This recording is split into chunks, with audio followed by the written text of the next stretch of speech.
Everything you're about to see in this video came from one of those rare chance moments where I just happened to find myself in the right place at the right time. I had set out before sunrise one morning to film, and I just noticed this large bull elk standing still underneath a tree. As I passed him, I thought I could see what looked like a tuft of fur just hanging from his neck. It just looked out of place, but it was really dark still, I couldn't see that clearly, and so I kept on going. By the time I got back to the bull, it was a bit brighter out, and now I could see that there was blood. He turned around and slowly went up the hill into the trees, and as he did, I could also see that there was a wound on his back leg. So now, my imagination didn't feel that far-fetched, and I felt pretty confident that this bull had been hunted by wolves and had escaped perhaps moments before I found him. I really wasn't sure if he would survive those wounds or not, and so I just kept an eye on it. And the next day, I started to notice that there were ravens and magpies in the area, and so I gathered my remote camera equipment and I went in there to check it out. I am now on a set of coyote tracks, and I'm kind of following that because if there's a dead bull in here, likely the coyotes have already found it. And well, wow, that didn't take long. There he is, right there. Huh. So he just came right here. Wow. It's honestly, it's like, it's cool because it's a really cool opportunity for felling, but it definitely pulls on the heartstrings a little bit. You know, I think just because I did see him suffering so much the other day, yeah, it definitely was a kind of a slow, prolonged death. So that's tough, and just such a freaking beautiful animal, man. It looks like, you know, some birds have been feeding on him. There's clearly, I saw this coyote track, so a coyote's been here, but like, he's pretty much, other than like this little section on the hind quarter here, pretty much untouched. So notice the eyeballs are gone. That's where the birds go. It doesn't really even smell that bad yet. All right, finally got all the gear up here. These boxes right here, they're basically the cameras. So there's Sony A7S IIIs inside. And these are kind of what we call like high-end cinema camera traps. And it's what I use when I'm working on jobs for like various nature shows. And it's also just like, this is my absolute passion in life, is setting up camera traps and capturing like really kind of interesting, unique wildlife behavior. So that's what we're gonna try to do here today. I've got like a variety of different focal lengths here. If you're watching a show, you'll notice there's like a lot of different shot sizes, right? So it's like, you have a wide shot, you have kind of like a mid shot, then you maybe have like a close-up detail shot. And when you actually get to your final edit, you can kind of tie all those things together and it makes for like a really immersive story. I usually start off figuring out like where I want the big wide, where you can kind of see the whole scene, take it all in. You see a little bit of the background maybe. If there's, you know, more than one wolf in here, it'd be great to get all of them in one shot. It's always really cool if you can get like a close-up wide shot, right? So it's like a camera with a really wide angle lens that's situated maybe like right here, just to the right of the antlers, and maybe just tuck it into the tree a little bit. Let's see if it works. Let's see. Oh yeah, that's cool. That's really cool. Just kind of looking up like that is kind of what this camera is seeing. And it's probably gonna be hard for you to see this LCD, but I think that's pretty good. Those 5 cameras are all set. So now I just need to figure out where to put the last few. I'm kind of wondering about this hillside. It's kind of a nice open area with the view, and like, this is surely wishful thinking, but it'd be a nice spot for them to, if we did get wolves in here, for them to kind of, you know, sit down and maybe get a little interaction. That one is all set. This one, I'm gonna have pointed on this little trail that the coyote has been taking in and out. This is the trail I followed in here to find the carcass in the first place. A couple shots of them traveling through the forest like that, if I can get it, will be super useful when I actually get to the edit and you try to like piece all of this together. All right, so I've got this little sensor here. This just is gonna survey the area, looking for motion. Basically, it's like looking for heat moving. It's like, that's how your security cameras work. So when they detect something, they will send a signal to all of these boxes, and ideally all of them come on and start recording. And I'm just gonna put that on the tree here, and it's kind of facing the carcass, so any kind of movement it will detect. You can see all the final camera placements there behind me.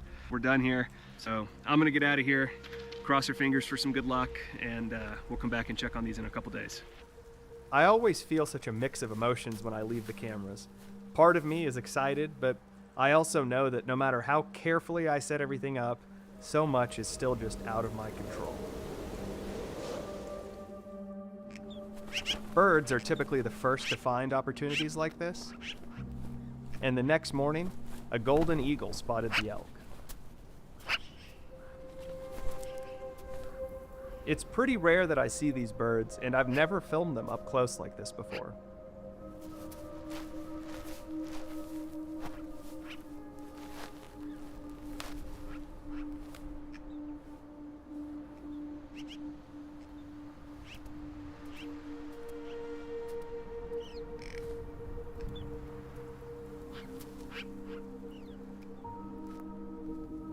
Later that afternoon, a red fox was lured in. When the snowpack is this deep in the middle of the winter, the smaller rodents that they feed on during the rest of the year are pretty inaccessible. So opportunities like this make all the difference in the winter.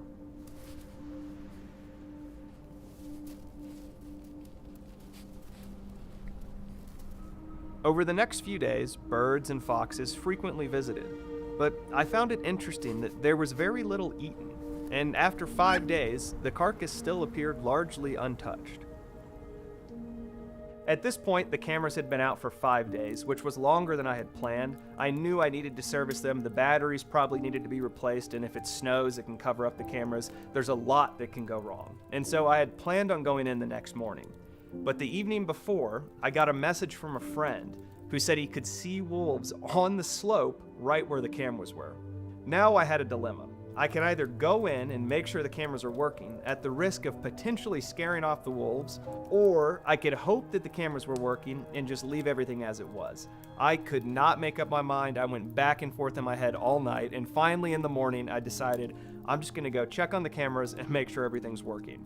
I got on the road, drove about 15 minutes, and there was a semi-truck flipped over blocking the entire highway. The next day, a big winter storm came in and the road was closed the whole day. So basically, my decision to check on the cameras was overruled and I'd have to wait. Finally, the following day, the weather lifted and I went in to check it out. Man, I'm not gonna lie. This is probably as anxious as I've been about checking cameras, well, in a very long time. I really want to get something good here. And there's just, so many things that could have gone wrong. But there's a chance that it all went right, so I guess we'll find out here in a minute. Oh boy. The cameras are covered in snow. This was my fear. It was one of my fears, at least. Now, the question is, though, whether this happened before or after they came. We had that first big storm, and then we had another one last night. I mean, look, this camera is completely covered up. I brought this ice scraper from my car. Just figured there'd be a lot piled up on here. All right, oh wow, okay. The elk has been fed on significantly since I was here. Before it was just like the hind quarter basically, and now, oh man, the rib cage is all ripped into. Okay, I like the looks of that. That's promising. Let's check the first card. There's a wolf. Oh my gosh. That is crazy. A lone black wolf approached the elk. From the long guard hair standing up on its neck, it appeared to be a young one.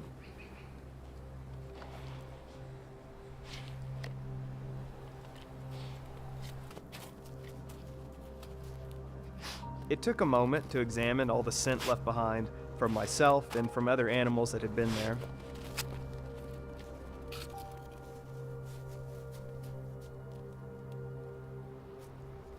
And then it left, without really feeding. But the following morning, it returned.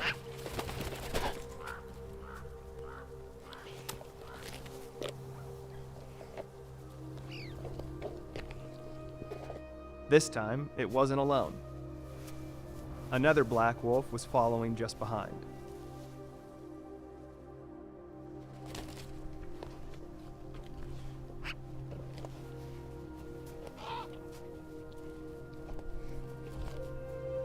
And the two of them began to feed.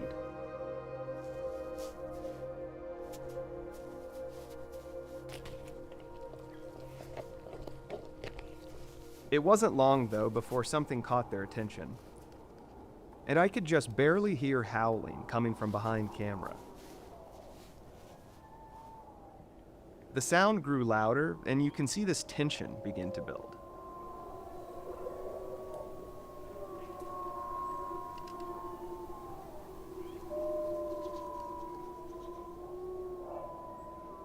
Part of them wants to stay and eat.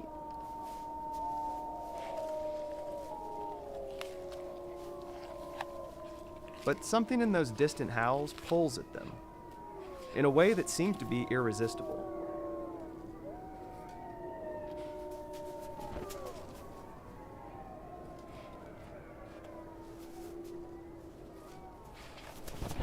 That's incredible. So what that shows is it was like a 50-50 on that decision on whether I should come in here or not. And they were in here both days. Both of those days I tried to come in.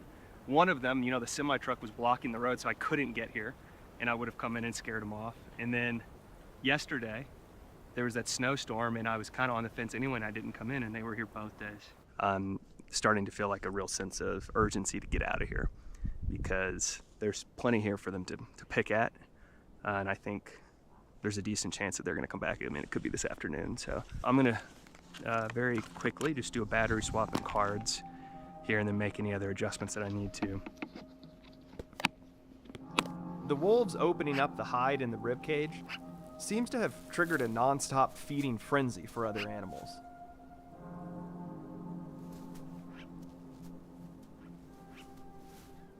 The elk is now quickly consumed, but 2 more weeks pass without any signs of wolves. All right, let's see what we got going on here. Oh. Whoa. The elk is not in the same place it was when I was here last time. It was sitting right here next to this camera, and now it's over there. So the other thing I'm noticing is that my camera is gone. One of my cameras is completely gone, and I don't see it anywhere.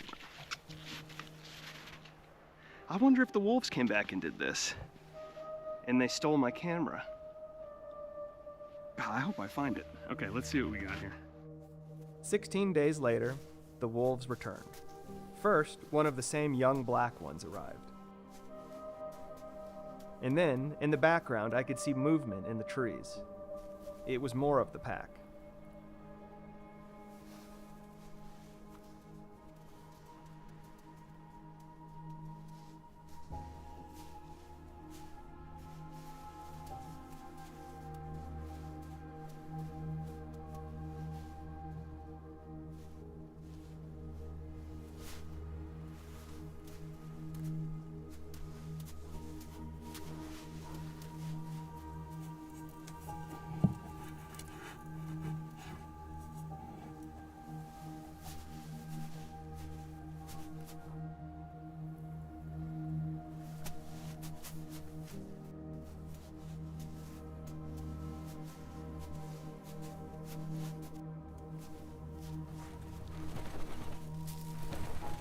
This time, an older gray one was the first to visit the elk.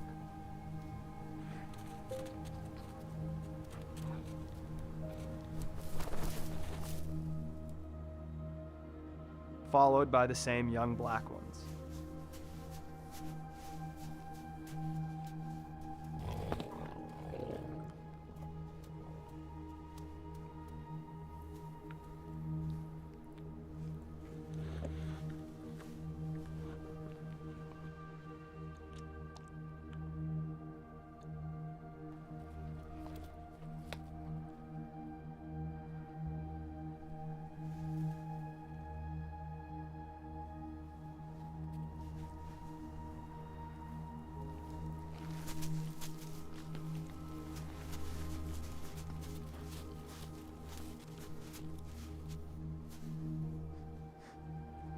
The gray wolf began tugging at the elk, trying to move it out from underneath the tree.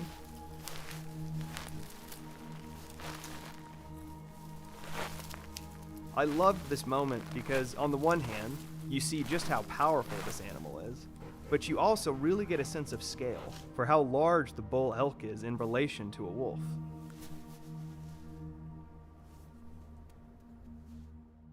Well, that's really cool, but I also want my camera back, especially since they took it. Like, it might be cool footage. I think the best play is going to be to ski back down to the car where I have my laptop, and at least there we can just look at the cards a lot more efficiently, and then hopefully somewhere in there is a clip with the wolf holding the camera in his mouth, and we can see what direction they went, because it's just like, even knowing what direction they went, it's going to be like finding a needle in a haystack. But I think if I don't know where they went with it, I don't even know where to begin. All right, let's see what we've got here.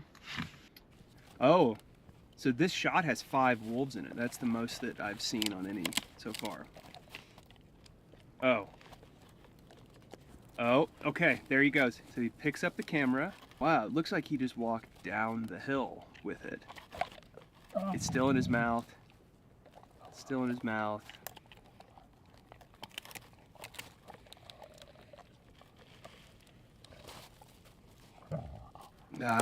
He just kind of goes out of frame, so you can't really tell. Well, that doesn't help much for the camera. He takes it down the hill, and then looks like he drops it or goes out of frame. But the camera was not on the hill, so they must have picked it up again. Shoot. I guess I'll just go back up there and just ski around in circles and just hope for the best. This right in front of me is like, it's all snowed in, but there are footprints there.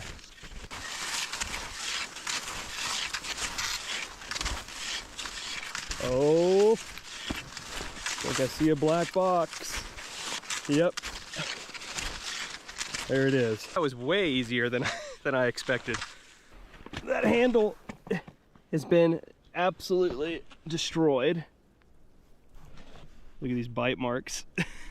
Oh man, I wonder if it's still powered on. Woo, it is. We can take a quick look right now and see if anything's on there. Oh, that's cool. It comes up from behind the ridge. That's a really cool interframe.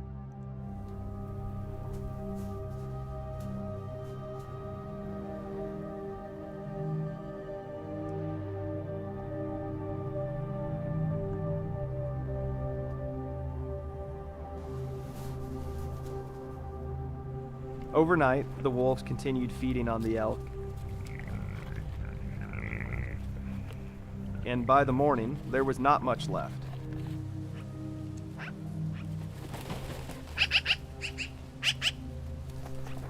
But other animals still continued to pick at their remains.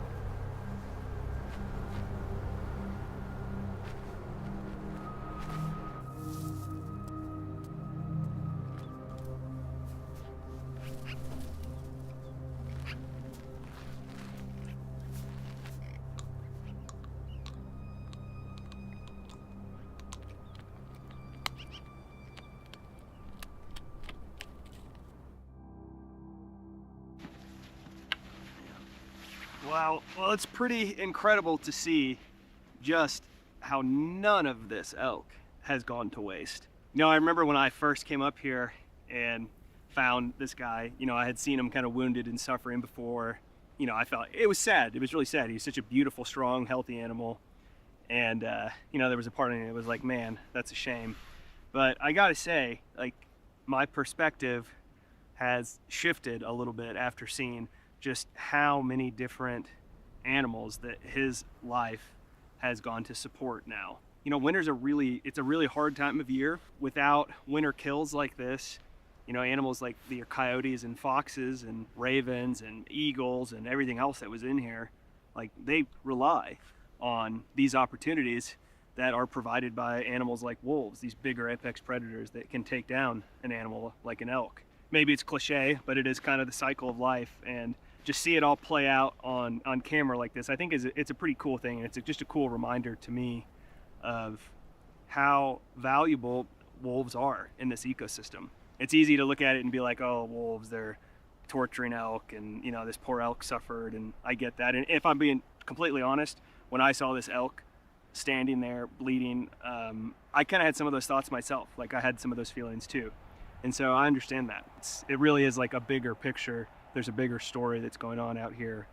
And yeah, this guy, unfortunately, his time was up, but he has enabled a lot of other animals to keep going on through a really difficult time of year. I am gonna leave the cameras out here a little bit longer, just in case, you know, maybe we'll get the wolves coming through one last time and just get another glimpse of them. But I think the bulk of the behavior is over. And so, I don't know, maybe I'll leave the cameras out for another week or so. But we'll see. Maybe after this conclusion, we'll have a little epilogue that has one last visit from the wolves.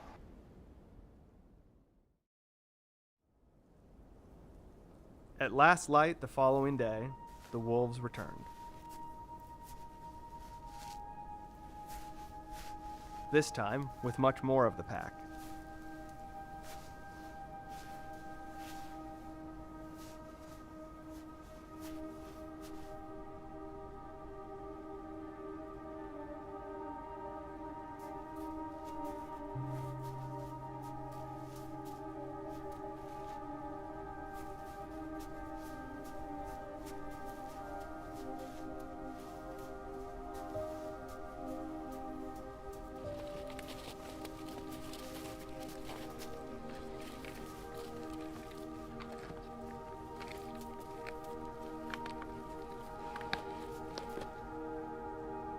For a few minutes, this camera stopped recording, and during that time, one of the wolves must have flipped the elk up into this position that looks as though it's staged. And then this mesmerizing moment unfolded that just felt to me like a window into a world that's never seen.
Hey guys, real quick, thanks so much for tuning in. I've got a lot of exciting plans for this channel coming up, so if you enjoyed that video, consider dropping a like or hitting that subscribe button, or if you feel so inclined, you can even donate to this channel at the link up in the bio. All of that support really means a lot, and it goes a long way as I'm getting this channel off the ground. Okay, thanks guys, until next time.